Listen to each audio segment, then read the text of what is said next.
How to turn off AutoMix on iPhone. To get started, first of all go ahead and open up the Settings application on your iPhone. Once you're here, scroll down to the very bottom of the page and tap on Apps. This section lists all your installed applications, allowing you to manage individual settings for each one.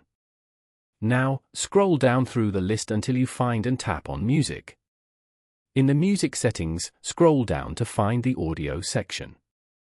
Here, tap on the Song Transitions option as shown. On this screen, simply tap the toggle switch next to Song Transitions at the very top to turn it off. This way, you get more control over your experience with the device and how you use it. Following these steps, you can easily turn off AutoMix on an iPhone. Thank you for watching. Please leave a like if this tutorial helped you, or leave a comment below if you have any questions related to the video.